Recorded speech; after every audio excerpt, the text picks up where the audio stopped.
back to another edition of the Best of Three podcast. I am still Alvin, that's Torry, and that is Matt. Some of you may know Matt, some of you may not, but this is Matt from episodes 1 and 2, and he is joining Torry and I today because if you followed us on social, you'll know that Matt and I took a little sojourn out to Charleston, uh, earlier in the week, and it was a great time. It was a fantastic time. So Matt and I's first experience with the Charleston Open WTA 500 event. Torry's been before, so I kind of want to set the stage here. And Matt and I had some really cool conversations about just like his experience as a tennis fan, and what that meant for him being at this event. So Matt, I'm gonna give you some space. I'm gonna let you cook a little bit. Kind of tell us, like, take me back to how you found tennis. How long ago was that? And then like your experience as a fan up to like when we walked in the gates, uh, 30 minutes later than we thought we were going to, but into the gates of into the gates of Charleston. Yeah, so I came to tennis in 2018. I guess that summer, my wife sat down and there was this show on HBO at the time, and it was called Being Serena. It was Being about Serena. Serena Williams when she stopped playing. She said, "I'm pregnant. I'm gonna have a baby. We're gonna chill out here." And my daughter was about a year old, and I'm like watching this show. I'm like, well, this is kind of interesting. I know who this person is, but I don't care about tennis. My wife grew up in South Florida, so naturally, we know that. And I was like, this is really interesting. I'm interested in this person. I wonder, you know. And then fast forward, and my wife looks at me and she says, "Well, Serena's playing in the U.S. Open right now. It's the final. And she's playing this woman named Naomi Osaka." And I was like, "Well, let's watch it." So I remember sitting down there and watching that match, and that was the like, "You're a thief." Like it was a high drama match, and I was Yeah. like, "This is for me. Like this is wild. I don't know what's happening. I know how to keep score now, how to watch a score, and I was like, bang, this is for me." I think I was a Tennis Channel Plus subscriber within a week or two. Um, Wow, quick conversion there. oh man, early 2020, I'm like up really early, like hiding in the bathroom watching the Australian Open, like like where are my people? So I'm a unique case because I joined tennis as a WTA fan, and it has outlasted the Serena era and even the Naomi Osaka era possibly, even though I support her. But no, so that's kind of how I got here, and I hung on, and I've just been riding it ever since, and I have dragged Alvin into WTA land with me because like that's where I live. Yeah. And I'm curious, Matt, why WTA? Clearly, it was your first experience, and obviously you got drawn in on that side versus ATP. Now that you've been a Tennis Channel Plus subscriber and such, why has the dark side of the ATP not drawn you further over? I grew up watching sports as a kid. I grew up in Washington during the golden years of the Washington football team. Sure. And I think I watched men play sports all my life, and this is different. Got it. I have a daughter. Sure. My wife, Seeing my it through her wife is, lens a little bit. yeah, sure. Sure. And I don't know, and I think that I've gotten into ATP a lot more with Alvin, but I think in the way that you guys are probably ATP and then WTA, I'm just WTA then ATP. It's And just my order of operations. that's interesting because when Matt and I met back in 2017, 2018, 2019, somewhere in there, I was not a person who spent a lot of time watching any WTA tennis. Obviously I kept up with it, but I would say I'm 95% ATP, 5% WTA. And right now, with Matt's encouraging over the last few years, like I watch as much. It's pretty darn close to 50-50 at this point, and I see it for obviously the tennis is great, right?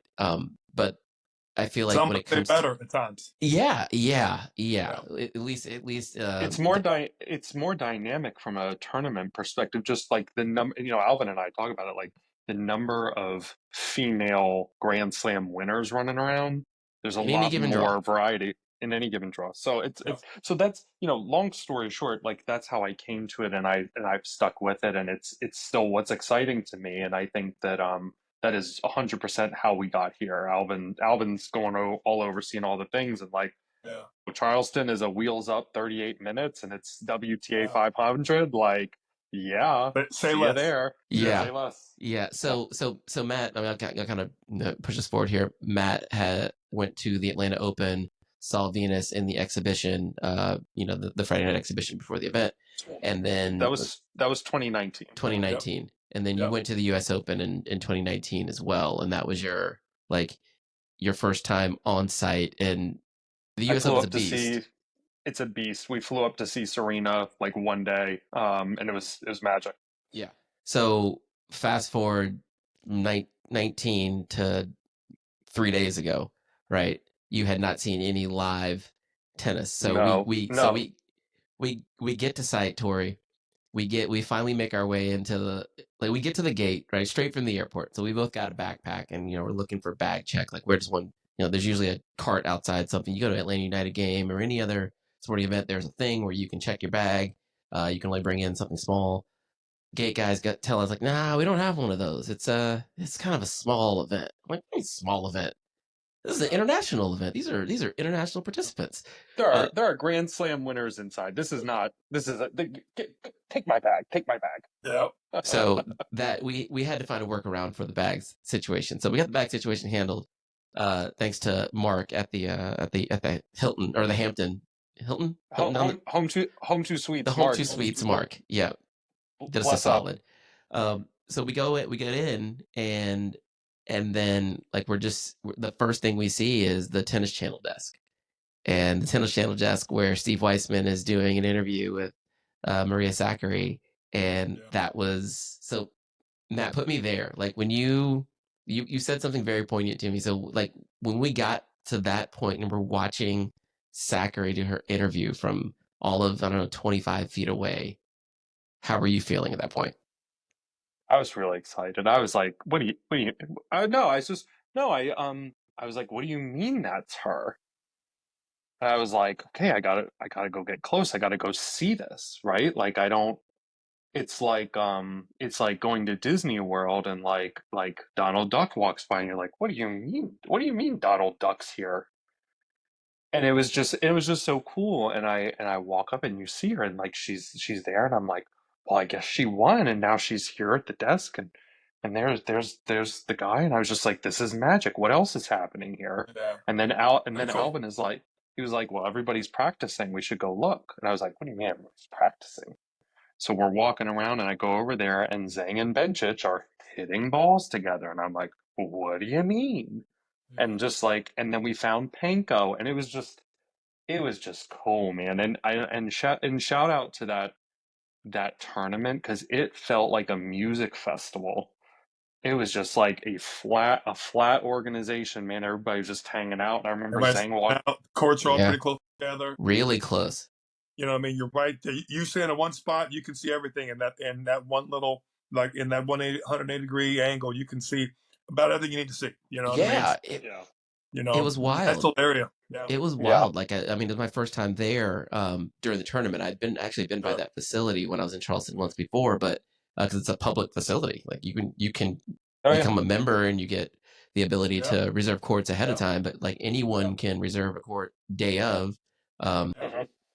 Beautiful clay courts. But it felt like we were at like a junior tennis event. Like, I was telling Matt, I was like, this is no different than like They run a Coosa level County 4 Country there. Club in They run a Columbus level or something. 4 there a few times. That's why I was there before, a couple times before in Charleston. And I happened to go back for the event. And like I said, I love it. I think it's a great. I love Charleston in general, but it's a great little spot, and to me, it's one of the more. Atlanta Open's like that too, but it's a little more made up, a little more staged, Right. circumstance. Yeah. This one here is just, it's right there. It's right in front of you. It's going to look the same. There's a few more banners, and there's a little more marketing material, right, and all the collateral, but it's pretty much the same public facility that you see when you are, whether you're there for a junior tournament, it's just a few more cameras, more media, and the players are quite a bit better. And I Yeah. have to say, I love that facility. And that's Charleston. And Charleston's very laid back, very kind. Yeah. Oh yeah, that's so and so. Oh, that's so and Well, so. I No big think deal. in the way that we all live in, if you went to Atlanta, if you went to the Battery, which is the Brave Stadium, they've created a little village around it, and Right. you could take your family there and be there Yeah. all day. Yeah. There, and I didn't think that's what tennis tournaments looked Right. like. I So mean, the yeah, they That's a can great be. comment. Yeah, They could be. can be. Some of them Yeah. are. Some of them. I mean, in the last, I'd say 5 months, I've hit a few different events and in kind Mhm, of a mix of all of them. So I went to Paris mhm, for the Masters event in mhm. October of That's right. last year. It's a Masters Mhm, 1000 ATP only, and then hit did Miami or Dallas, sorry, Dallas ATP 500 in February, and then Miami last week. Obviously mixed combined 1000, and then this WTA only 500.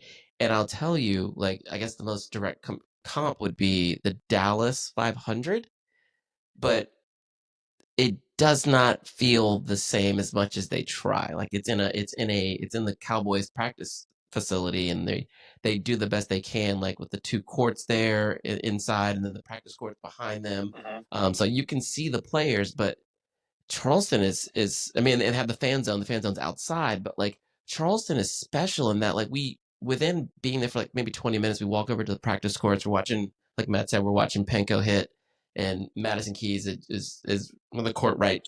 Like, we see Madison Yeah. first, and she's finishing up. She's sitting on the bench, and somebody's on the bench with her, like, our team's there, and somebody's got a dog and whatnot. So we're like, oh, they're done.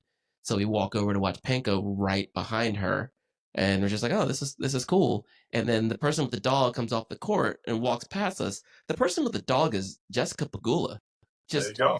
with her Yeah. dog, and Yep. no one followed her.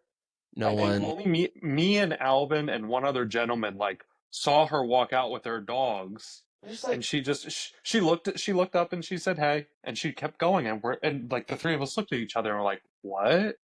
and Like, what everything, just but happened?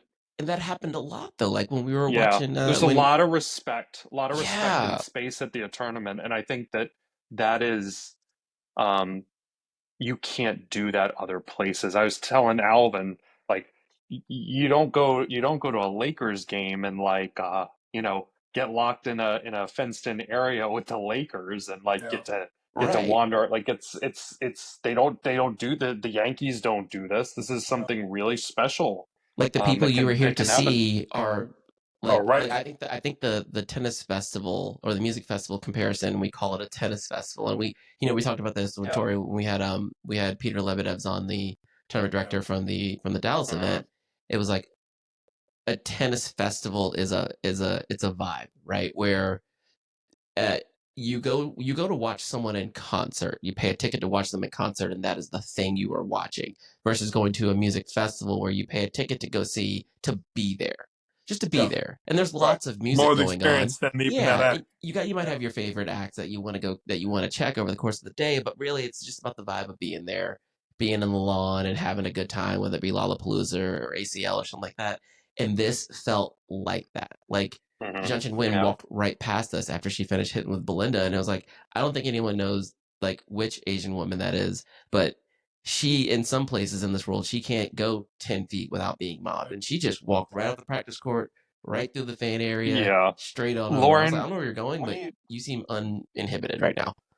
Lauren Davis was out there rubbing elbows, and like we look over and like, oh, she's in the same cluster of people like shoving French fries in their mouth as I am, and she's hanging out talking to somebody. And Got some gifts for her um, family or friends or whatever right next to us. She's like, oh, I I was standing around waiting for my food, and I turn around, and I think it's Belinda Bencic's husband like almost ran into me, and I'm just like, what the heck? What is going on over here? Like, this is the coolest thing I've ever been to, and I haven't been to a lot of things, but I think if if anybody is listening who is a tennis fan, I think that if you can get to Charleston, you can go there and just have a really, really nice time, and the Yeah. tickets are a good price, and they had great Yeah. food. great food. I would I mean, I looked at Alvin and I was like, we got to do it again next year. I don't care who's here. We're coming. And I think we went, Tori, I think we went 3 hours being on site before we ever decided to go watch a tennis match.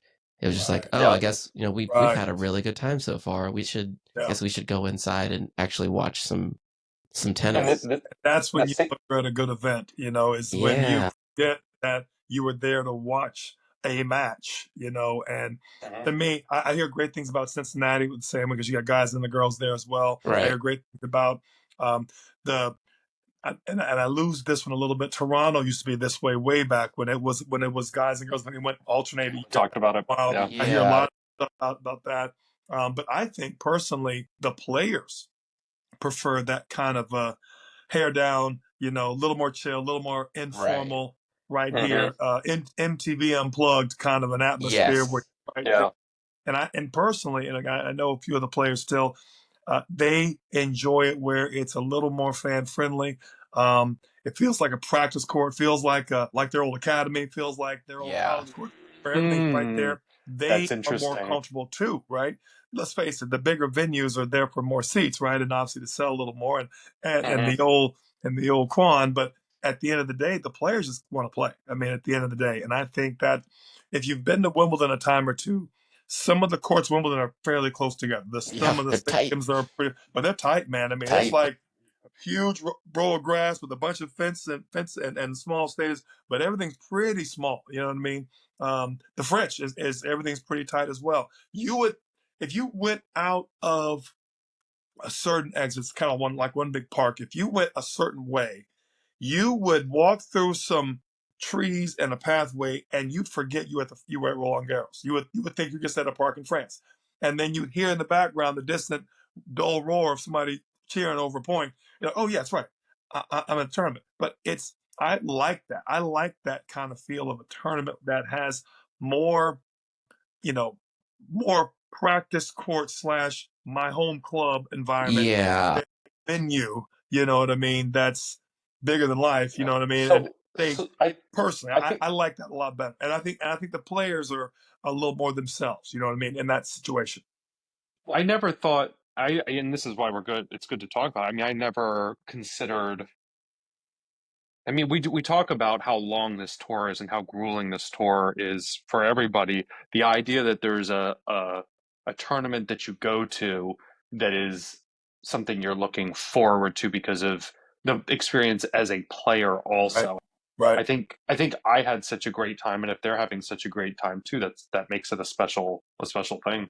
I've heard Indian Wells. I mean, obviously, Indian Wells gets, they are the fifth slam, and the players all say they love it, and so on and Mhm. so forth. I've been to the facility. I haven't been during the tournament though, but it kind of has I can see that, like, from what I've seen in Charleston and the feedback that I have from that, like, when it's kind of when the area is flat and you can kind of see around and players can kind of move, fairly freely. I'm assuming they do get, the fans are probably a little more apt to reach out and for a selfie and stuff like that when you're in Indian Wells. But I never saw anyone try to take a picture with a player.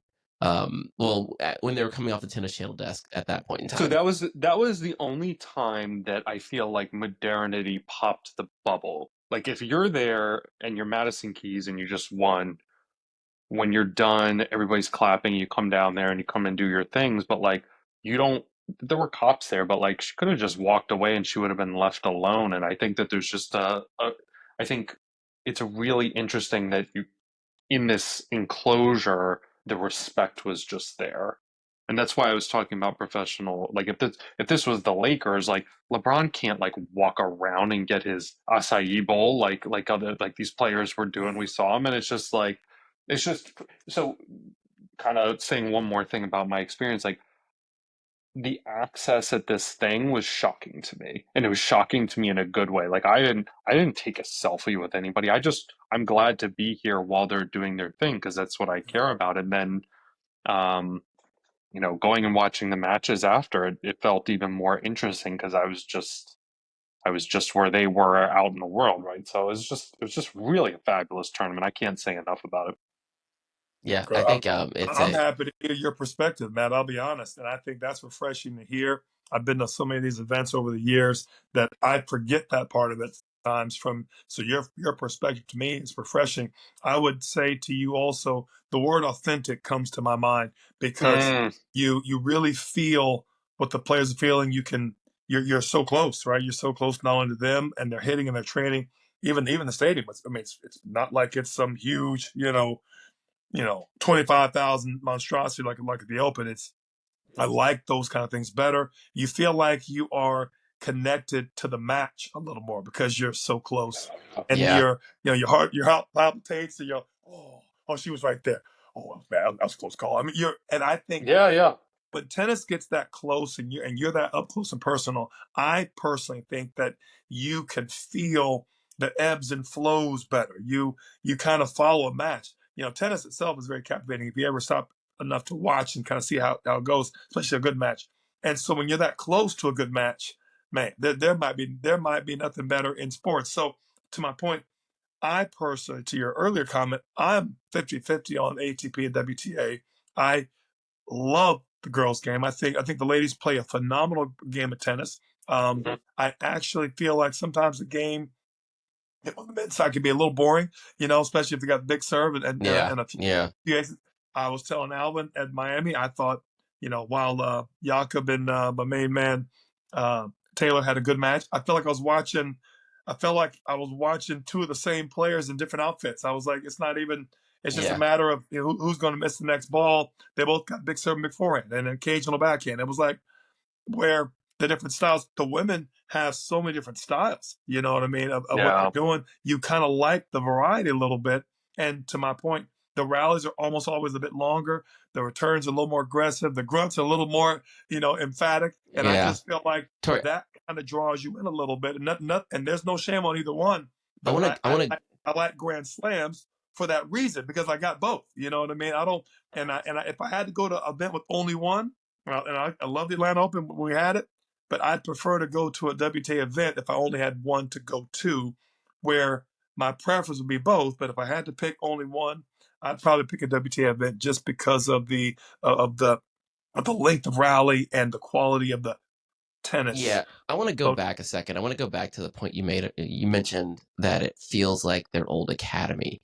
And yeah, I mentioned to Matt when we were there, like, that tie of like, it feels like I'm at a junior tennis event. Like it's not much different, except for there's a right, few more people, but the facility feels like a facility you've been to 1,000 right, times before, where the US Open is a one of one and, Wimbledon is unique. But like this just kind of felt like I was at another clay court facility in the South.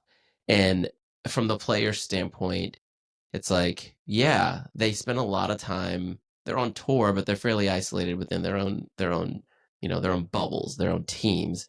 And here you got like it just felt like everyone was. It did feel like we were at an academy. It felt like yeah, we're at old school RCS, and there's just like players bopping around everywhere, and yeah, we're just yeah, doing it. We're just in it, and yeah. that was so cool. Matt, I think you were gonna say something. yeah. I know there's more we're gonna cover, but the thing that I felt, you know, 2019, 2020, I'm starting to really watch tennis on TV a lot. And then we obviously had a pandemic. At my house, we had another baby, and I went to grad school, and I was like it got very busy. And I realized when I was at Charleston, I was like, I have not watched live tennis in like 5 or 6 years. Right, right. And I told Alvin, he's like, what is it? And I'm like, I feel like I went in the TV.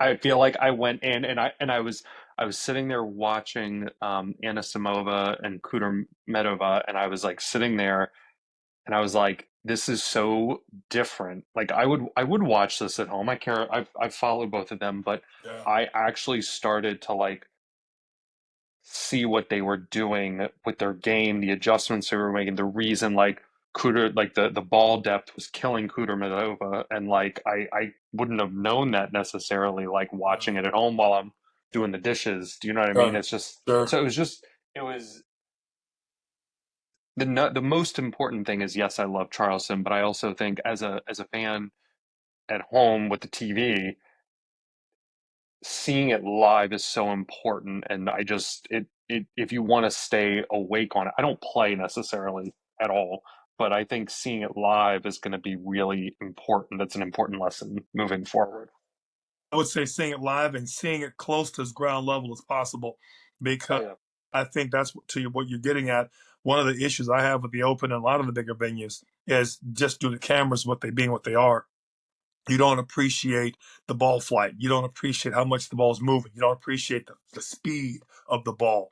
Um, I've been to several Falcons games, right? And I've been lucky enough to be in a few suites and a few other things. Hmm. It's a great game to watch. I'll be honest, I prefer it on TV. You know what I mean? Because Right. Yeah. I can see it a little better. Tennis is not that way. I prefer watching tennis in person. It's when I see that person hit a ball and I see that ball flight, I see that arc and that shape on the ball. I was at a tournament once on one of the outer courts, and Ivo Karlovic was playing Fernando Gonzalez. And Evo, all 6'10" or whatever he is, 6'11" of him, hits this kick serve, goes over Fernando's one hander. And Fernando's now is not that tall, but I'm watching this serve go over a grown man's head. And I'm like, what? That's a Yeah. kick serve. And but being ground level, Yeah. at 6'6", that ball was about as high as my head, maybe a little higher. And I'm like, good God, that's You a know, kick serve. And so I say that to say, and I want you to finish your thought, Alvin. If I had been in a stadium, I wouldn't have appreciated the arc of that ball. right. Yeah. But being next to the court, I'm Hmm. watching it in real time. I'm like, good God, that's a kick. Well, We well, do And that so with I said that. some of the telecasts, like especially like US Open now. Sometimes they do it. They'll bring that camera angle. They'll get the one that's like maybe like maybe 6-7 feet up, like in the Right, backstop, and you can right, kind of see like how the ball is actually traveling in the shape of the parabola and all that kind of stuff. But you mentioned something about the Falcons, and I remember one time I went to see the Atlanta United play, and I was invited by a buddy, and we were in a suite, but the suite was one of the field level suites, one of the field level hmm. boxes, right, right right, behind Oh yeah. the goal. And so when you have those tickets, you come in through different entrance, right? So sure, I came in sure. like kind of from the back, ground level, come through the tunnel, and I Yeah, can see the field, and right in front I of you. watch these guys move, and I'm like, look, I understand the MLS is not the best league in the world, but geez, these guys are fast. Like this game is so Oh yeah. fast, and I'm like, Well, there's okay, the best players in the world, how fast are they? Like this was Best. intense. you don't see them, and I think another thing I'll add to exactly what you're saying. I remember being ground level for Division 1 college football, and it was thunderous. Yeah, Like there's just a power there, and I remember sitting there with you, um, listening and seeing, but really listening to Madison Keys play. Yeah. yeah, You see the power, and you yeah. hear the power Right. with someone like her, and you can't get that on TV, man. Another thing that came up when we were watching Madison play, right? And I'm glad you mentioned this, Matt. We saw I can't remember who played right before her. That might have been Robin Montgomery. Robin Montgomery played against somebody. Robin, my girl. Yeah. Yeah. Oh no, sorry, no. It was the other one. No, it It was was Haley, Gadecki and Baptiste. Gadecki and Baptiste. Yes, Yeah, Haley. Montgomery Yeah. was after.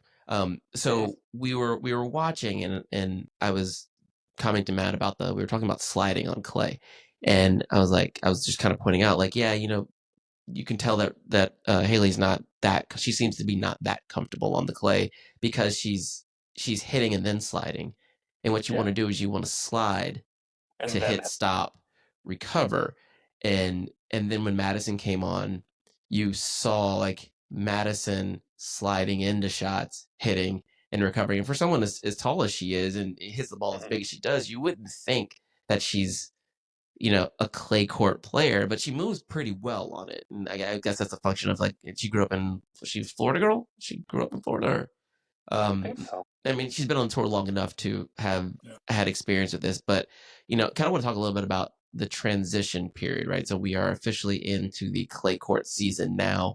U.S. men, because everyone left Miami, U.S. men picked up in Houston at the clay court event there. Women are here in Charleston, and then there's a couple of other events around the globe. But Torry, kind of talk to us a little bit about like the kind of the idea of going from hard court to clay court, and what does that look like? As a coaching team, what are you talking to your players about? What are the kind of the change and approaches you're putting into place there? You're first of all, Alvin, understand your player. We've talked on this podcast before about rock, paper, scissors, right? You got if your A game is to go through the court, you're probably going to still try to go through the court on clay. That's what you do. If you had a heavier ball, more grinding, you're going to really be getting a little more heaviness on the ball, trying to get the ball out of the strike zone, longer rallies, more kick serves, draw the point out as long as possible. And if you're more of the scrapper, counter puncher type, it's a little more difficult because your speed, which is a weapon on the hard court, is now almost a detriment because people can go behind you. Your instincts is to cheat, read, move early, and people go behind you if they know what they're doing. In fact, they get you on the move just to be able to wrong foot you. And I think the quicker player, the player that can kind of counter off, you mentioned Lauren Davis early, those are the kind of players that may find themselves a little bit in harm's way if they don't have the ability to really tag the ball or hit heavy enough to stay in a certain cross-court directional kind of a rally. What you have to know your player. You can't make a person be a hard-hitting, big-hitting, on the rise player, and then all of a sudden go at a heavy grind and back up and go up and stance. But that's not what they do naturally. At the same time, most of these players are pretty adept at being able to kind of switch into B game mode a little bit, especially to grind a little bit. Clearly the clay can take a little bit off the serve, and obviously if you have a kick serve or a good slider on the slice, it's probably going to have a little bit of effect on the clay, but it's going to give both sides a little bit of time. And so while on the hard court it takes away time and it skids a little bit, grass gets a lot more and gives you even less time. The clay gives you a lot more time. So you really want to be tactical. You don't want to go for a lot of big serves. You don't need a lot of big serves. You're not going to hit a lot of aces. You're not, and So missed turns is going to be crucial because points are hard to come by. You know what I mean? So careless yeah, there costs you. let's dig into that a little bit though. Let's be tactical about it. So let's say you've got a player loses round of 32 in Miami, right? So Yep. first week, right? So they're out on Saturday or Sunday of the event, right? They've then got 8 days before they play in Charleston, right? What does that, when you break it down, what does that first day of practice, what does that week of practice look like to go from First of 1,000 all, level hardcore tennis right. to First of all, we're getting the clay as soon as possible. Taking okay. the red eye out the next day if we have to and get on the clay. Number two, this isn't their first time on the clay court, right? They grew up on clay. They grew up wherever they were. They had some clay experience, even if it's here in the States, even if it was up north and in Canada / Northern Europe. They played on some clay, I promise you. So getting back on the clay is big. Green clay down there, right? So our green clay is a little different than the red clay. That's right. But the other part of it is that understanding. So we're a little wetter, a little bit slower. The red clay can be a little temperamental. I find that the red clay is actually slower in the morning because it's wet and a little more damp. And in the afternoon, it's crazy fast. It actually is a little more light because it's dusty. We've all played on some dry clay courts where the ball just has some tough bounces and just kind of takes some really tough hops. I find that the green clay is actually a little more true than the red clay is, especially for various temperatures. Charleston's got a lot of trees, got a lot of Spanish moss, got a lot of, so you're not going to get that court to dry out anytime soon. So you're in that nice situation. But as far as back to your question, the player getting on the clay as soon as possible, getting the feel for that slower bounce. As a coach for years, it's been easier for a player to come from clay to hard than to go from hard to clay. Why do you say that? Because in my playing days, I felt like going from hard to clay was actually a lot easier because I had more time as opposed to going clay to hard. Everything was so much faster. You hit a heavy ball. And so you love that part of it. For most people, clay to hard, because of that extra half a second, because of the footwork difference, you actually have a little bit more time to hit the ball cleaner and better. And so going from clay to hard, you're striking it better. You're hitting it clean. You've hit more balls, right? So you're a little bit cleaner off the ground. Where clay to hard, you're still wanting to take that first strike a bit early. You're still wanting to attack. It's like you've been doing it the whole time. Take the ball early, come forward, take it on the rise. And now you can't. Not near as well. It didn't have the same efficacy. So you're in that really weird zone where if you have as I say, you're Madison Keys, you're going to hit the ball big. I mean, that's what you do. But if Ostapenko she may be in a weird spot. She hits a big ball, but she can also hit a heavy ball. She's going to be one of those, Belinda mentioned, same. She's one of those players, she can do a little bit of both, right? She doesn't have to do one or the other. She can roll, she can drive, she moves pretty well. those are kind of players where you gotta, you can kind of go into be a little bit of a chameleon a little bit and kind of play either way depending on who you're playing.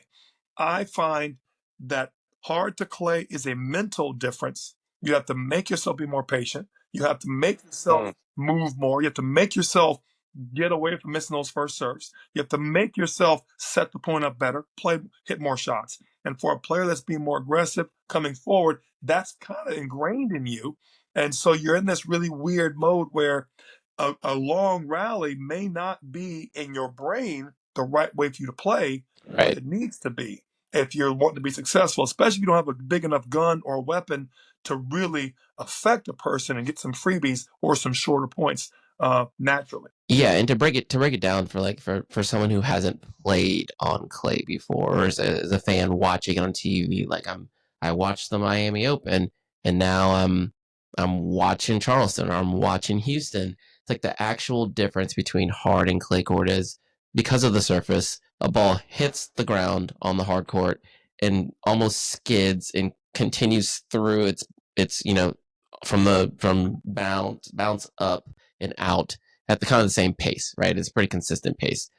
Less friction there in the between the ball and the ground. Whereas on clay, because it's a natural surface with lots of dirt on it, right? It's going to hit the ground and then take more of an upward trajectory, which then creates more time between ball bouncing and the time that the player needs to hit it before, I guess, ultimately the ball hits the ground again, right? So when we talk about like it's slower and the points are longer and you are going to have to grind and work a little harder to win points, it's as simple as saying like that ball is going to hit the ground and move slower to you or to your opponent. So there's a greater chance of your opponent getting to that ball, hitting the shot they want to hit, and then returning it back to you. Or better said, maybe your shot not having the impact you had desired. Right. So because of that time.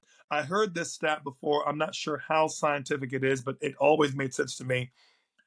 The average, right? The average time between ball hit to, or I should say ball speed, the average ball speed is, let's say, 100-mile-an-hour ball upon contact with the ground.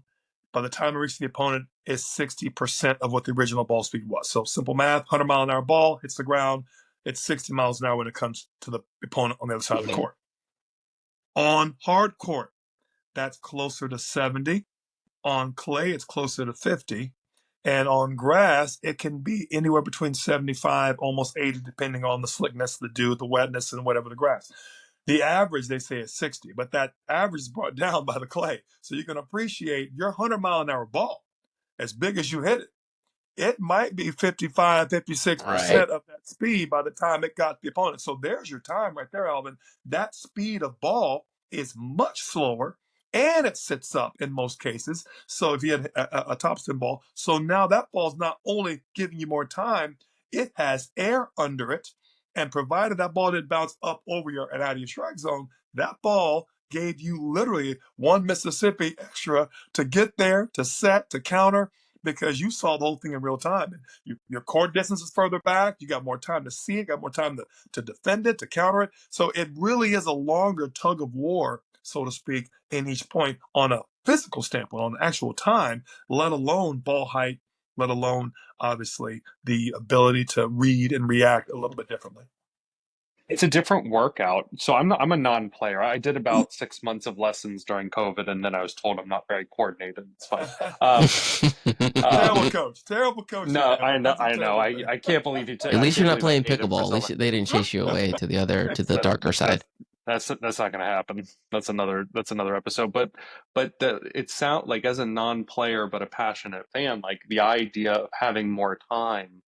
I'm wondering, like, is that always good?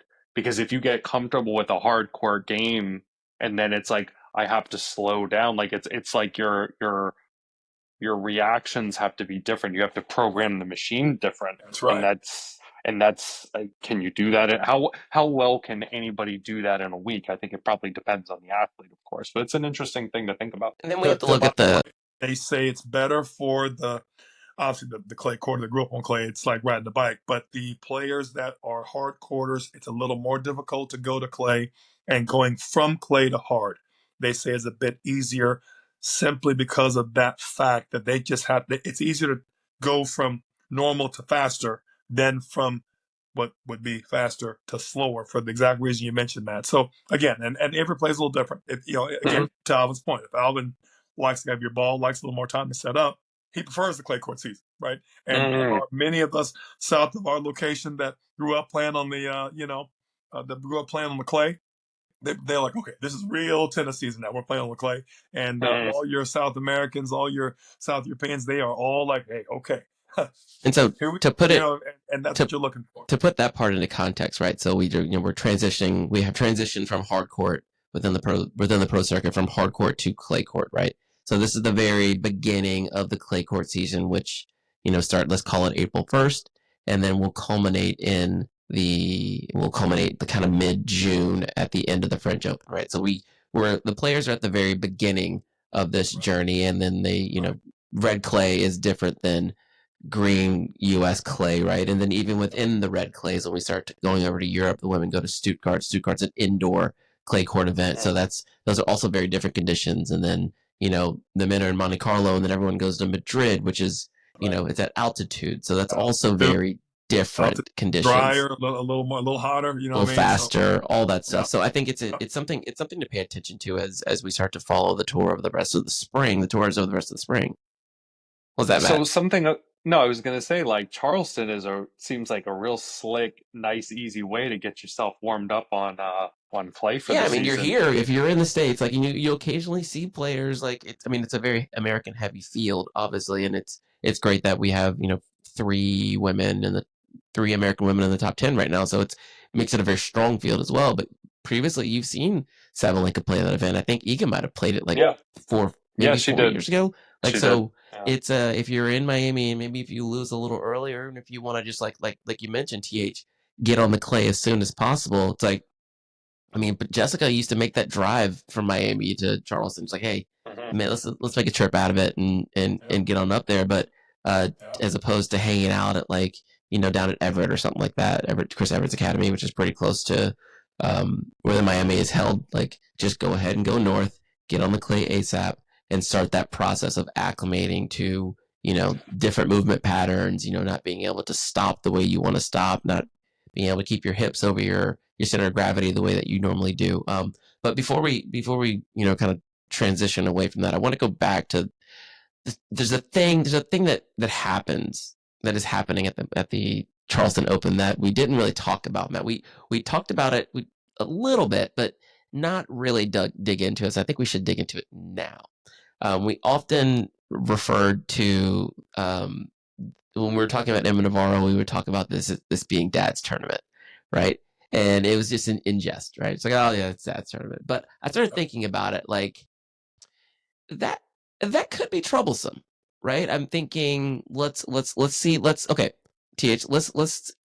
let's say Emma's playing in a match, right?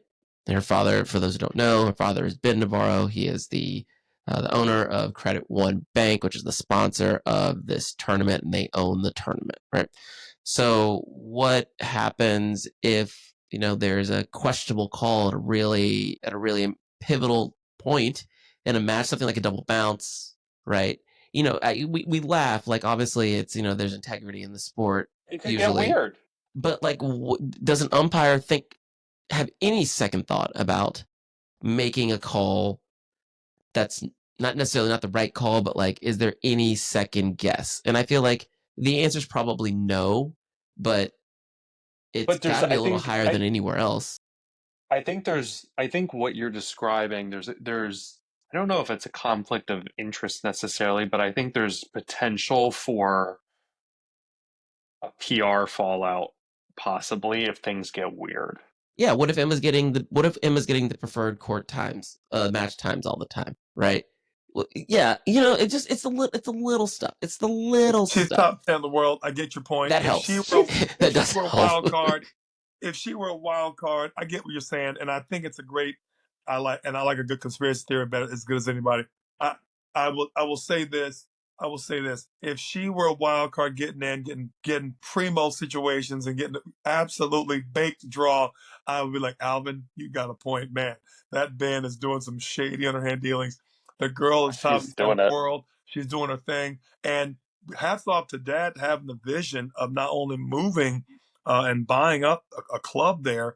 LTP has been one of the best academies in the Southeast for a number of years now. He started that thing years ago when his kids were little. His investment in his kids, just to have that there, was great. Obviously, made a lot of situations, a lot of money, a lot of resources. He seems to be good at making Right. decisions. He seems like a So good I said decision that maker. to say, and we coached against both his kids for many years. And I think what I liked about it was, to him, he was going to. It's a really weird analogy. Talk to this rich guy I met, bumped in this guy at this resort when I was there at St. Augustine. He's some big major pool guy. He has some huge pool operation in Florida. And his whole thing, as he was talking, we were kind of talking business, and he was like, if you're going to be in the pool business, you might as well sell pool supplies. You might as well sell, Yeah. he had this whole deal that he was talking about. And his whole point was, why not be in all of it if you're going to be in the business, right? And it just came up to me with what you said about Ben. He bought the club. His kids trained there. He moved an academy there and brought a handful of pros he knew that he liked. He wanted to be at that academy. He bought a tournament because, like, you know what? Why not? Why not buy the tournament? My company can sponsor it. I'm in it to win it, right? So his whole point was, if I'm going to be in the tennis business, why not be in every part of the tennis business? Own the supply chain. Own the Why not entire own supply chain. every part of it, right? And I say that to say, and this is years before Emma got halfway decent. Emma was in college in Virginia for 4 years, right? So, or 3 years. She was there a while. This wasn't like this is all part of some grandiose plan. They didn't have an ATP event; they had an WTA event. So he became the main sponsor. He moved there for that reason. I don't think Ben Navarro knew when she was 12 years old, my daughter's going to win this tournament one day. We're going to own this academy. He said, you know what? Why not? It's a good business move. And if my daughter happens to do well, great. She has a slam she can start up with right here. And I say that to say, I think, first of all, I don't think his net worth is going to go up or down on Emma's results. Yeah, right? I say it in jest. No different than Jessica Pegula's situation is going to go up or down, right?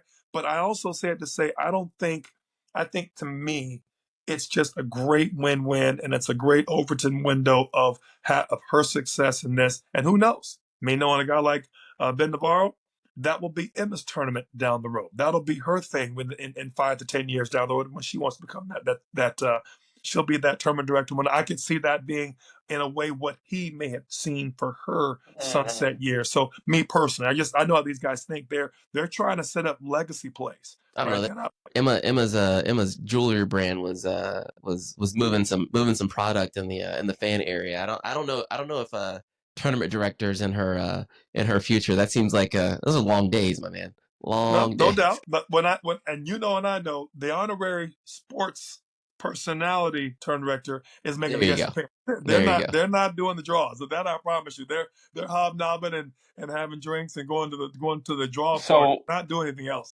So another good thing that happened at the Charleston tournament, and I'm going to bring this around, Alvin and I would sit down to eat our food or have a drink or something, and we talked to all these nice people. And long story short, we met a really nice lady named April, who is the USTA director for South Carolina.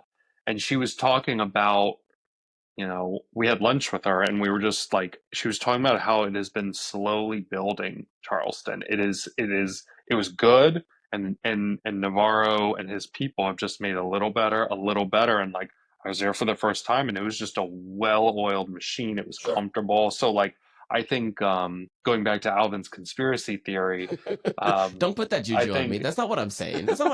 No, but I think they've built a really good thing, and Emma, and talked about Jessica too. They are carving their own path, and I'm sure they're keenly aware of the need to do so. So I think, I think it's good all around. One more. Oh, seriously, I know. Come on. Okay. This is don't lambast me for this. I was just saying. To ask questions. I was just saying. Okay, we talked about it. I'm just saying we should talk about it. We talked about it, so we did it. Last thing before we get out of here, just kind of like recent news. Darya Kazakina of Russia is now Darya Kazakina of Australia. And, this is one of those things that, obviously there's, with all that has happened in Russia over the last few years, she has been a person with no home. And she's also, She is also a member of the LGBTQAI community. So, you put those two things together, like Russia's just not, it's not the hit for her right now. So she hasn't been home in 3 years. So, wanted to, take the opportunity while she could to reaffiliate, if you will. And so now she's carrying the Australian flag. This news came out maybe like 2 days ago, and then I saw in the draw that she is, Australia next to her name. So that's fantastic. And Matt and I were talking about it at the event. I was like, this is, I mean, it seems like a big deal right now, like in this moment today when it happened, but like it's happened before. And when someone from 5 years now, the Matt in 5 years gets into tennis and sees that Darya Kazakina from Australia, that's cool. And it's like, well, no, there was that one time where she used to be from Russia, like, and played under the Russian non-flag now, I guess it is. But there's lots of people who have done this, like active players. Alexander Bublik from Russia, repatriated and is now playing under the Kazakhstan. Repatriated? Yeah, well, he is now under the flag of Kazakhstan. So is Elena Rybakina, right? The tennis metropolis that it is. Right, exactly. Booming, just factory of tennis players. And we've seen when I think tennis, I think Kazakhstan. Exactly. Most people do. How could you not? Most people do. Naomi Osaka grew up in the United States, and then played under the Japanese flag. A couple other ones. Martina Navratilova. She's Czech. She's from former when it was still Czechoslovakia. Czechoslovakia, yeah. And then Monica Seles as well was.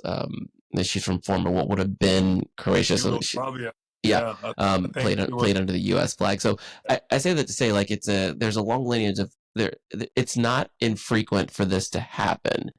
Right. But I wanted to talk a little bit about why it happens. Like, obviously there's some instances where we're talking about war-torn countries and you just got to peace out and go find somewhere else to set up your life. But there's also a financial aspect behind this, right? Like Australia does not have Australia could do well to have a top 10 woman playing under their banner because they don't right now. Especially since Ash Barty's retired. Yeah, and I think the closest thing to that would be, like, I don't know, maybe Ayla Tomljanovic. Like, Tomljanovic does not sound like an Australian name either. I digress. So TH, tell me a little bit. Let me say this one thing, and Alvin, you've been in Australia a time or two. How many Australian accented internationals did you notice following every country but Australia in the stands? I mean, Australia is pretty much an annexed island of Asia, in my opinion. Like, it is. I would even say island of Asia and Europe is what I'm saying. And to my point, repatriated or not, there were more people that I saw that had a very strong, not recent, accent of Australia, but were following Serbia, that were following Spain, that were following, obviously a lot of the areas in the Eurasia area, especially Japan, obviously Philippines and Malaysia and so on. I'm only saying it to say it's the Asian, or whatever you want to call it, it's the Asian slam. Now, my point being, I thought that Australia has been very welcoming to many people from various countries for a long time. Mm-hmm. So this is not breaking trend for Australia in the least.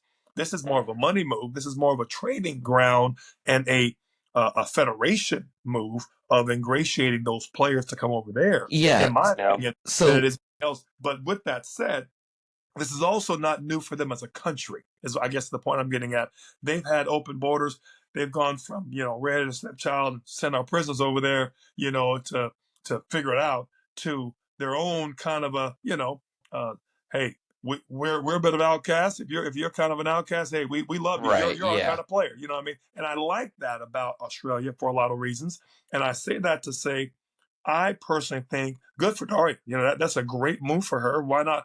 And Russia, let's face it, going through their own political issues. I don't want to go too deep in the weeds with it, but there were, from Olympics to other things to funding, there's a lot of reasons why you would not want to play out of Russia right now. But so let's talk about I want to talk about the funding part, right? So when players decide they're going to go pro, and that in the 2 years before and the 2 years after they make the decision and start doing it, right? It's very expensive to get up and going with the coaching costs, the travel costs, the lodging costs, the equipment costs, like all the costs that go into bootstrapping yourself to try to essentially get into the top 100, where you start, turn that balance sheet upside down a little bit.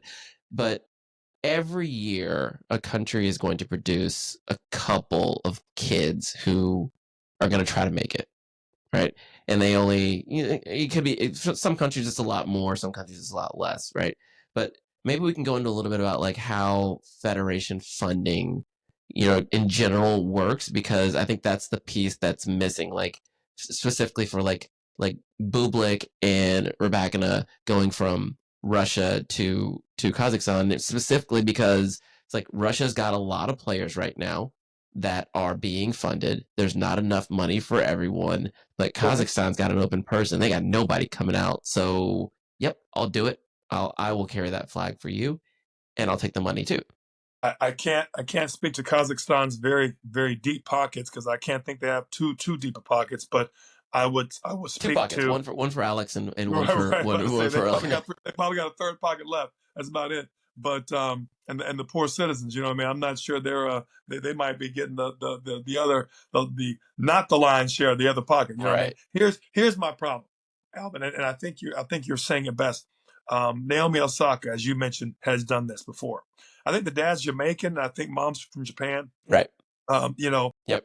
Jasmine Paolini, I think you as a current Ghanaian yourself, has a grandfather who's Ghanaian. She's Italian. I don't think Ghana has the budget for tennis that Italy has, right? And so I say that to say, you start looking at what it is. I'm sure there are some phenomenal athletes right now in Jamaica. I'm not sure they have more gold medals in the sprints and in the fast and in the 100 meters and whatever, more than any country combined, right? So you can't say it's an athletic thing, but the purse, the pockets are probably closer to Kazakhstan than they are any other country. So I got Japan, right? Deep pockets, right? And I'm thinking their one pocket, is still out there for Nishikori and whoever else is coming behind him now. But think about it. I now have a decision to make of where I'm going to train.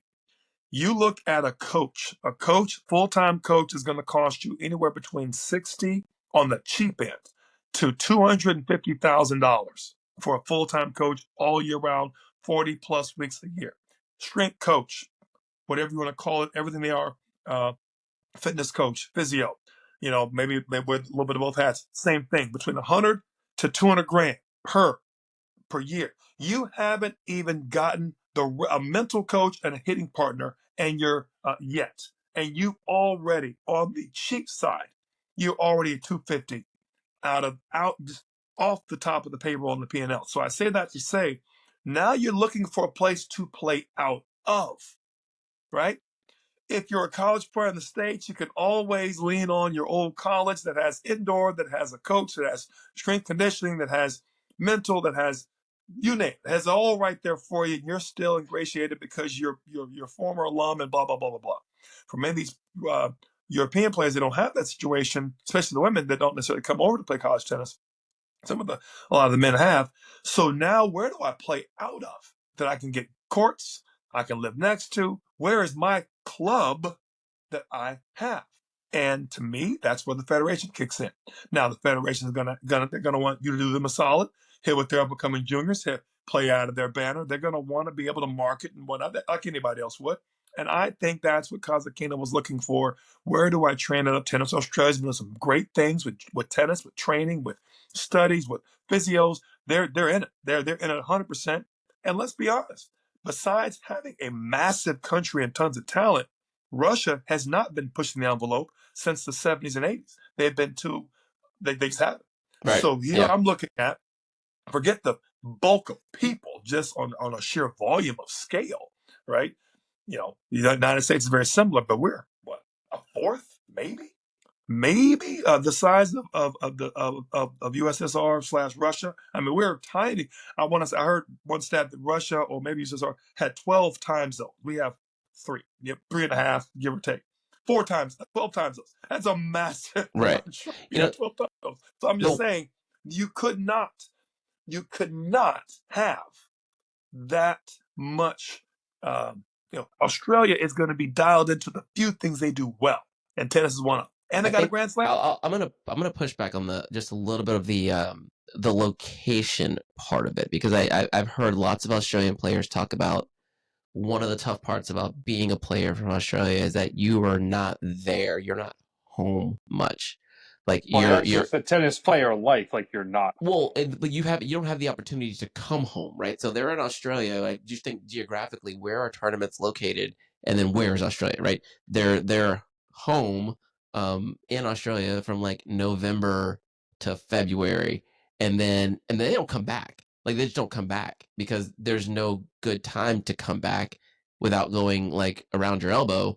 Like, because the tour moves in a certain kind of like, progression all year long, and most of that is in Central Europe. You don't have time to just like shoot back to Australia. So a lot of those players set up a camp in somewhere in Spain or in France or something like that. Like, I know Demonar, obviously he spent some time in Spain and used to, like, when he's in ITFs, he played under the Spanish flag. Because I think his father's Spanish and his mother's Australian. I might get that backwards, but then when they moved to Australia when he was in later teens, he started competing for Australia. So that's a fun one. But there's the money of it. There's the practical side of it. Like, where do you train and home base out of? Yeah. But I think it's a pretty thick book. I don't want to try to get through the whole thing tonight. But I think it's a good taste of that conversation about, like, this thing happens, but it's not just this thing. Go ahead, Matt.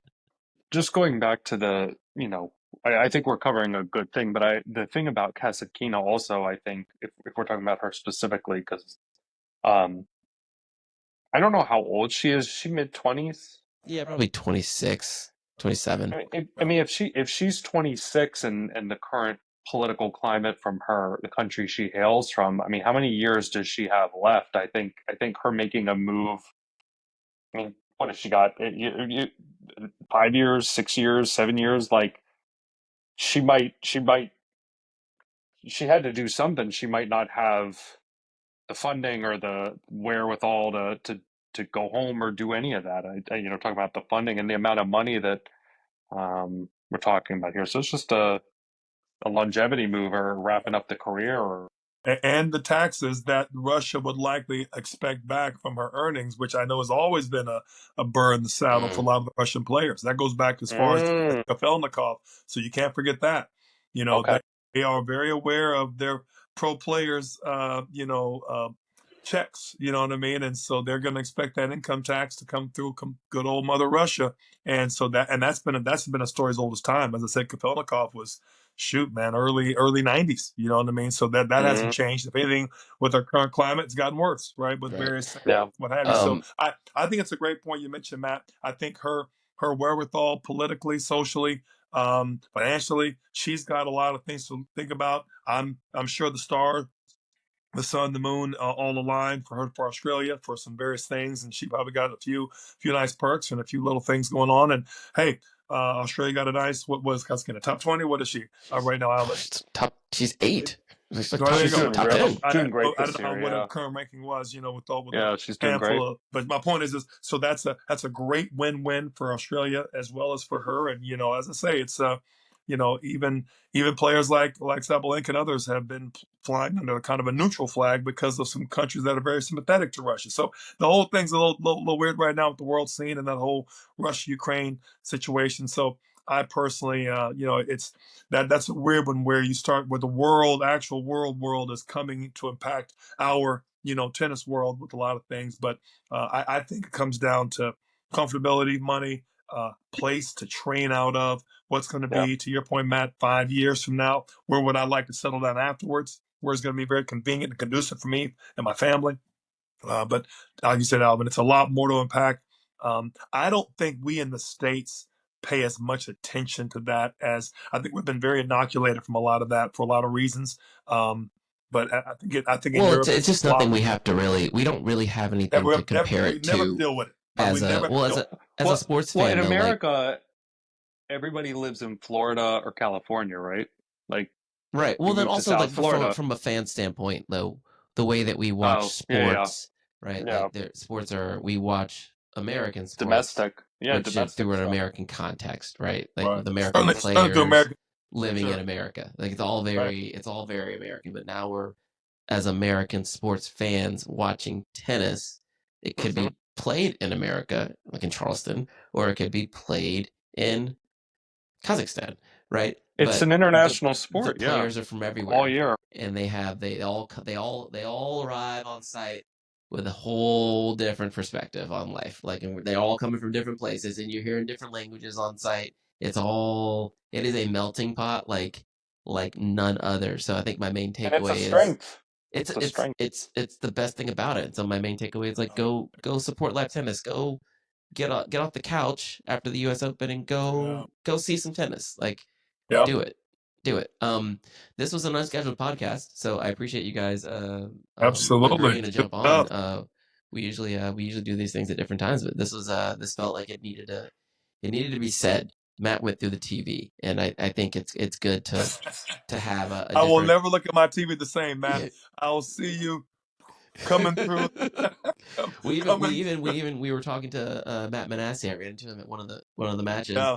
and we started talking to him and catching up. And he's like, "Oh, Alvin, do you know Steve?"